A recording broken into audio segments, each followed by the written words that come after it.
എന്തിനാണ് അള്ളാഹു കുറച്ചാൾക്ക് പണം കൊടുത്ത് കുറച്ചാൾക്ക് പണം കൊടുക്കാത്തത്? അള്ളാഹ്ക്ക് ഇപ്പൊ പണത്തോട് വലിയ ഇഷ്ടമുണ്ടോ? ഇല്ല. അള്ളാഹിന്റെ ഇഷ്ടത്തിന്റെ അടയാളാണോ ഒരാളുടെ ബിസിനസ്സിൽ ബർക്കത്ത് കിട്ടുന്നത്? അല്ല അല്ല അല്ല. അങ്ങനെയെങ്കിൽ എങ്ങനെ ഫിറോൻ പണക്കാരനായത്, കാറൂൻ പണക്കാരനായത്, എങ്ങനെ അബൂജഹൽ കോടീശ്വരനായത്? അള്ളാഹിന്റെ ഇഷ്ടാനിഷ്ടത്തിന്റെ മാനദണ്ഡമൊന്നും അല്ല സമ്പത്ത്. ഇഷ്ടമില്ലാത്തവർക്കും ഇഷ്ടമുള്ളവർക്കൊക്കെ സമ്പത്ത് കൊടുക്കും. പാവപ്പെട്ട നബിമാരില്ലേ? ഉണ്ട്.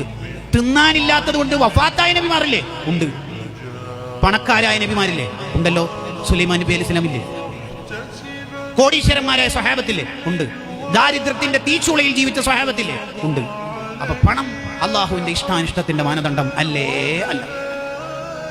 പിന്നെന്തിനാ അള്ളാഹു ഇങ്ങനെ സംവിധാനിച്ചത്?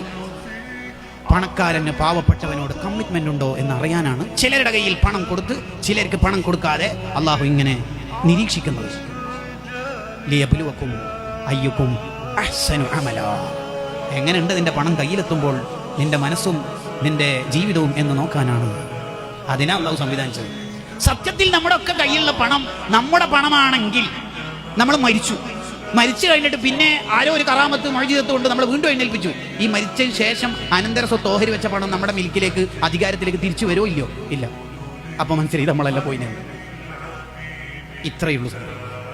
ഇത്രയേ ഉള്ളൂ. ഉപ്പ 25 കൊല്ലമായി കെട്ടിവെച്ചിരിക്കുന്ന വാച്ചാണ്. നമ്മളെല്ലാം ഉപ്പാന്റെ ഊരിയെടുത്തു. ഇനി കബറിലേക്ക് പോകുമ്പോൾ വെറും 3 കഷ്ണം തുണികളല്ലേ ഉള്ളൂ. ആ വാച്ച് ഉപ്പാന്റെ കയ്യിൽ തന്നെ കിടക്കട്ടെ എന്ന് ഏതെങ്കിലും ഒരാൾ പറയോ? ഇല്ല. അവസാനമുള്ള വാച്ചും ഊരിയെടുക്കും. ഉമ്മാമാന്റെ ചെവിയിൽ മുഴുവൻ സ്വർണ്ണ. ചില നാട്ടിൽ അതിനെ അലിക്കത്ത് എന്നൊക്കെ പറയും. ഓൾറെഡി കാത് കുത്തിയതിന്റെ പുറമെ ഇവിടെ എല്ലാം സ്വർണം. അത് മുഴുവൻ ഊരി 98 വയസ്സുള്ള ആയിഷ ഹജ്ജുമ്മയുടെ ചെവി താണ് വന്നിട്ടുണ്ട്. ഒരു ചെറിയ തരി പൊന്നേനി ബാക്കിയുള്ളൂ. അത് ഊരിയെടുക്കാൻ കഴിയുന്നില്ല. വിദഗ്ധന്മാരായ ജ്വല്ലറിക്കാരെ കൊണ്ടുവന്നു. അവർ കണ്ടിട്ട് പറഞ്ഞു ഇതെടുക്കുമ്പോൾ മുറിവേൽക്കാൻ സാധ്യതയുണ്ട്. ഏതെങ്കിലും ഒരു പേരക്കുട്ടിയായ ആയിഷയോ ഫാത്തിമയോ അല്ലെങ്കിൽ ഫൗസിയോ പറയോ കിടക്കട്ടെ ഉമ്മാമാന്റെ ചെവിയിലും? ഇല്ല. അവസാനത്തെ തരി വരെ പൊരിച്ചെടുത്ത് കൊണ്ടുപോയിട്ടല്ലാതെ ഖബറിലേക്ക് നീക്കൂല. പിന്നെ എന്തിനാ ചങ്ങായിമാരെ ഈ പിശുക്കൊക്കെ? ആർക്ക് വേണ്ടിയിട്ടാ ഈ പിശുക്ക് കാണിക്കണത്? അതാ അഹ്മദ് ബിൻ ഹംബൽ റളിയല്ലാഹു അൻഹു ചോദിച്ചത്, അല്ല പകരം തരും എന്ന് പറഞ്ഞിട്ടും നീ പിശുക്ക് കാണിക്കുകയാണെങ്കിൽ നിന്നോട് എന്താ പറയേണ്ടത്? അല്ല പകരം തരും എന്നല്ലേ പറഞ്ഞത്, എന്നിട്ട് എന്തിനു നീ പിശുക്ക് കാണിക്കുന്നു എന്നാണ് അഹ്മദ് ബിൻ ഹംബൽ റളിയല്ലാഹു അൻഹുവിന്റെ ചോദ്യം. ഇതൊരു അർത്ഥവത്തായ ചോദ്യമാണത്. നിങ്ങൾ ആലോചിച്ചു. കുറച്ച് ടൈറ്റ് ആണ് ബിസിനസ്, കുറച്ച് ഡള്ളാണ്. അങ്ങനല്ല. അങ്ങനെ ആ പരിപാടിയൊന്നുമില്ല. വന്നവർക്ക് മുഴുവനും കൊടുക്കുക. കഫം പുടക്ക് കീശയില്ലായോ? ഒന്നും കൊണ്ടുപോകാൻ കഴിയില്ലല്ലോ.